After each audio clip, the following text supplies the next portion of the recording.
Sore hari kita kembali lagi untuk mengcounter klarifikasi daripada Bang Kaceo Kumang yang beberapa hari lalu mengklarifikasi tentang persoalan yang kami hadapi di Bang Kopi. Jadi nanti akan dibahas oleh rekan saya dan mereka kurang lebih ada 10 poin yang mereka sampaikan, tapi kita nanti akan menjelaskan sedetail mungkin. Kebetulan sekali ini adalah langsung Ibu Rabeka dan juga suami dan juga adik juga ada sini anaknya langsung Bu Rabeka. Mohon supaya dibacakan. Ya.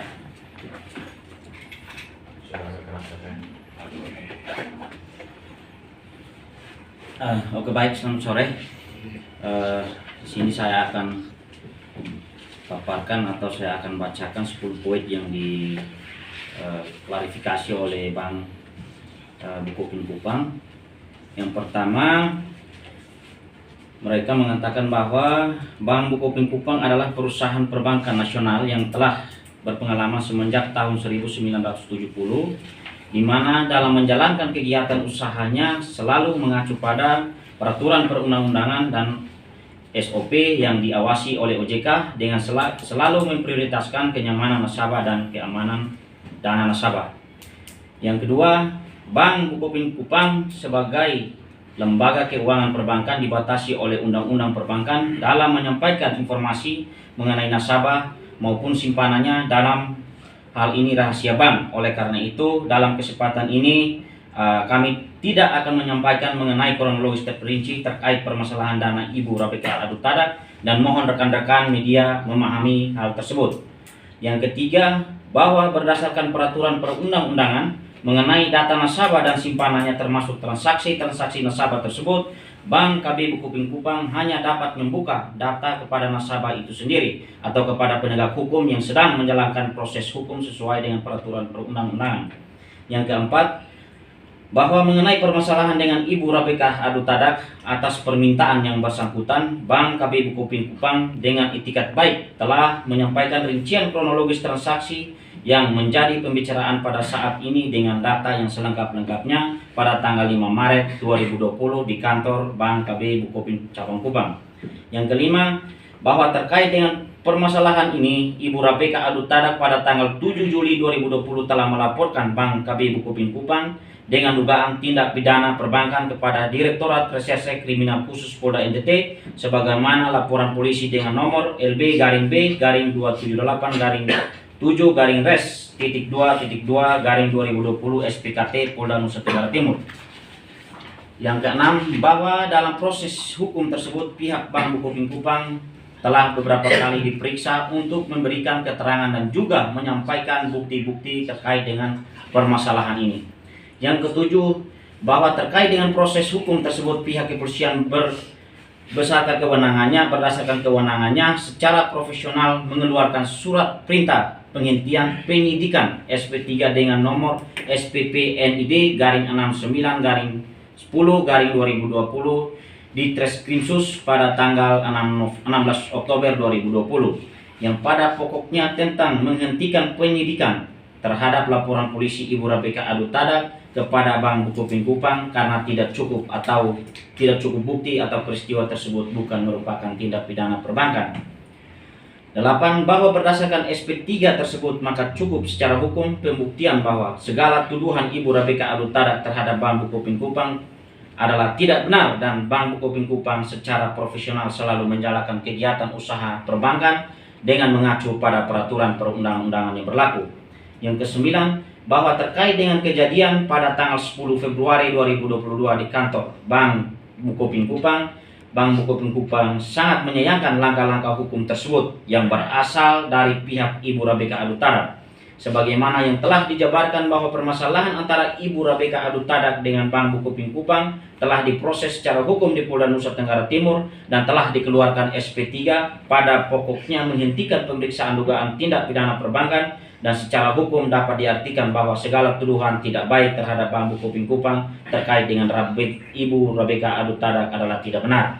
Yang ke-10, bahwa apabila Ibu Rebecca Adut-Tada tidak puas atau tidak terima dengan keputusan SP3 dari pihak kepolisian Polda Nusa Tenggara Timur tersebut, sepatutnya mengupayakan langkah-langkah yang disediakan hukum, misalnya pra-peradilan sebagaimana yang disediakan oleh KUH Pidana. Dan kami dari pihak Bank Bukopin Kupang juga sangat menyayangkan kegaduhan yang sempat terjadi beberapa hari lalu sehingga cukup mengganggu kegiatan profesional Bank Bukopin Kupang. Kami dari pihak Bank Bukopin Kupang meminta kepada seluruh nasabah atas ketidaknyamanan yang terjadi beberapa waktu lalu, dan kami yakin segala sesuatu dapat didiskusikan melalui cara yang lebih baik. Selanjutnya pada kesempatan ini secara resmi melalui proses press conference ini kami sampaikan bahwa pihak Bank Bukopin Kupang sepenuhnya tidak melakukan hal-hal yang telah dituduhkan oleh pihak yang bersangkutan. Seluruh kegiatan usaha dan operasional perusahaan modal selalu mengacu dan menaati peraturan perundang-undangan yang berlaku. Baik, terima kasih teman-teman. Ini 10 poin klarifikasi yang diklarifikasikan oleh Bank Bukopin Kupang. Mungkin nanti akan dijelaskan oleh rekan saya Agustinus. Ya, jadi teman-teman semua, tadi 10 poin yang disampaikan oleh pihak bank, dan perlu saya sampaikan bahwa dari 10 poin ini tidak ada poin yang sama sekali, ya, tidak ada poin yang sangat sama sekali memberikan jaminan kepada nasabah. Ini pihak bank mau mencuci tangan sendiri, ya. Dia mau mencuci tangan, tapi saya ingatkan sekali lagi bahwa undang-undang LPS, ketika nasabah menyimpan uangnya di bank, bank itu adalah jaminannya sendiri. Yang saya sampaikan bahwa pihak bank menyatakan bahwa sudah ada surat SP3, surat pemberhentian penyidikan. Padahal surat yang dikeluarkan oleh Polda, surat pemberhentian penyelidikan. Jadi jangan bawa-bawa ke ranah pra-peradilan. Itu bukan objek pra-peradilan kalau penyelidikan. Itu masih di Polda. Kalau kami bisa buktikan, bisa membawa bukti baru, ke Polda, Polda bisa buka. Makanya kami sudah menyurati Kapolda untuk membuka kembali laporan yang sebelumnya sempat dihentikan. Karena masih dalam proses penyelidikan. Belum sampai penyidikan, ya. Jadi pihak bank jangan ngarang-ngarang tuh. Belum penyidikan, itu masih penyelidikan. Masa ngarahin kita ke pra-peradilan? Itu masih dalam proses penyelidikan. Yang kami sayangkan sama sekali adalah yang pertama, yang seharusnya pihak bank mencarikan solusi. Kenapa seperti itu? Dari awal kami sudah sampaikan bahwa yang namanya Jacqueline itu adalah staf bank. Staf bank yang merangkap pekerjaan menjadi juga staf dari salah satu PT. Namanya PT Mahkota. Nah, ini kan kesalahan dari pihak siapa? Kenapa bank memberikan seorang staf pekerjaan, lalu ada juga tidak memonitor bahwa ternyata staf itu juga melakukan pekerjaan yang lain. Kejadian ini terjadi karena apa? Karena Jacqueline datang, Ibu Rebecca klien kami tahunya adalah pihak bank, bukan dari pihak PT Mahkota. Tetapi yang terjadi adalah ternyata dia bawa misi juga. Misinya apa? Menandatangani sesuatu yang Ibu Rebecca sendiri tidak tahu dan tidak paham. Toh kalau ada perjanjian waktu, oke, perjanjian tanda tangan Ibu Rebecca, serahkan dong. Mana Bu, tolong dibacakan. Mana salinannya, kasih ke kliennya. Tidak ada sama sekali. Setelah terjadi keributan itu, baru mereka menyampaikan. Ada salah satu namanya Acili itu, datang orang baru menjelaskan bahwa oh ternyata uangnya Ibu bukan di Bank Bukopin. Uangnya Ibu sudah di PT Mahkota. Disitulah terjadi kegaduhan karena keluarga Ibu Rebecca tidak pernah yang namanya mau menginvestasikan uangnya ke PT yang lain selain kepada Bank Bukopin, depositnya pada Bank Bukopin. Kepercayaan daripada nasabah, daripada Ibu Rebecca sendiri, dari uang 2 miliar, akhirnya dia menambah lagi tabungan menjadi 3 miliar untuk didepositkan ke Bank Bukopin, bukan kepada pihak yang lain, kepada PT yang mana kayak namanya Mahkota, lain saya tidak pernah tahu. Memang yang kalian lihat di buku tertulis itu semuanya nyata, bahwa ada tanda tangan Ibu Rebecca, ada beberapa tanda tangan, tapi tidak dijelaskan ini tanda tangan untuk apa. Harusnya orang berinvestasi, harusnya kan ada tanda tangan dan dijelaskan dulu, lalu diberikan juga fotokopian kayak selipnya kayak apa lagi kepada Ibu Rebecca supaya tahu ini untuk apa Bank Bukopin atau kayak PT Mahkota. Karena klien saya tidak pernah tahu. Ini yang jadi persoalannya.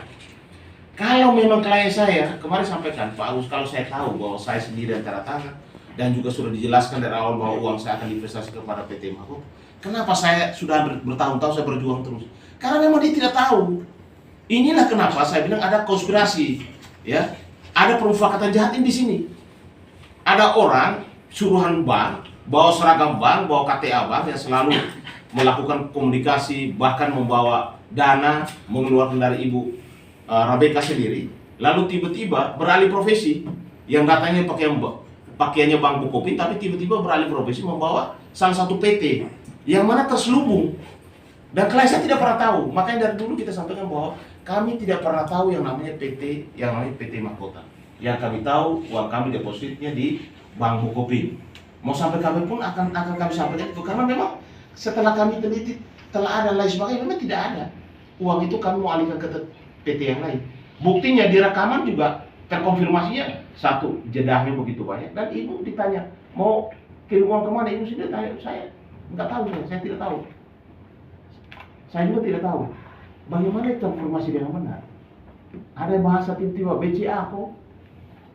Loh, harusnya menjelaskan uang ibu akan dibawa ke sini, ke sini, ke sini. Konfirmasi kan harus jelas. Katanya bank sudah melalui peraturan perundang-undangan SOP. Pertanyaan saya, SOP-nya pernah nggak dikasih ke klien kita? SOP-nya apa? Klausul pasal-pasalnya apa?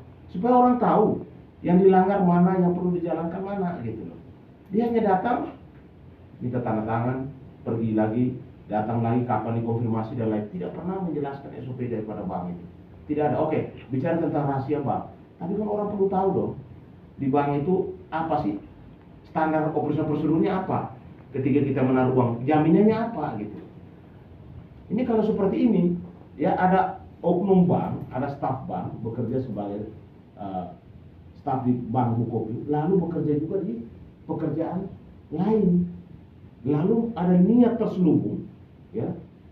Dia pernah bilang, saya pernah lihat konfirmasi dari para JK bahwa sudah ada berkomunikasi berkali-kali.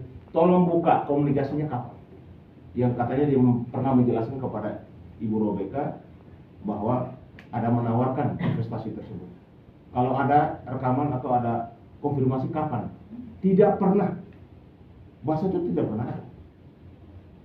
Sampai klien saya tahu itu ketika Acil itu datang menjelaskan, bukan JP tidak pernah kasih tahu apapun. Makanya jangan sampai menyampaikan sesuatu yang tidak benar. Saya hanya menyampaikan bahwa ketika jaminan bank itu harus ada, jangan hanya mengambil dana lalu ketika ada masalah cuci tangan, ya.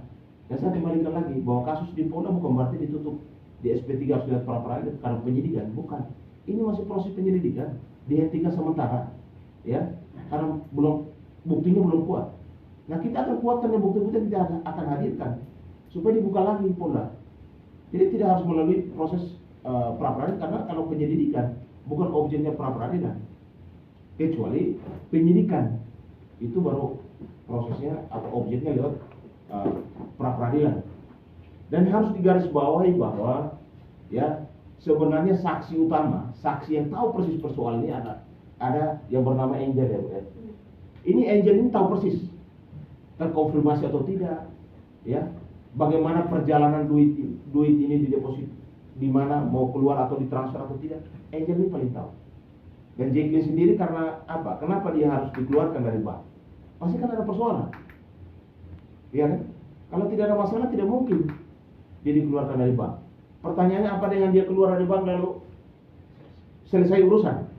Lalu bank boleh cuci tangan dengan uang dana orang yang ditransferkan ke perusahaan lain tanpa seizin, ya, tanpa kemauan daripada klien saya. Harus digarisbawahi juga bahwa tidak pernah klien saya Ibu Rabeka mengisi formulir. Ya, ini harus tidak pernah mengisi formulir tentang perusahaan atau PT yang namanya PT Mahkota. Tidak pernah, tulis tangannya tidak pernah ada.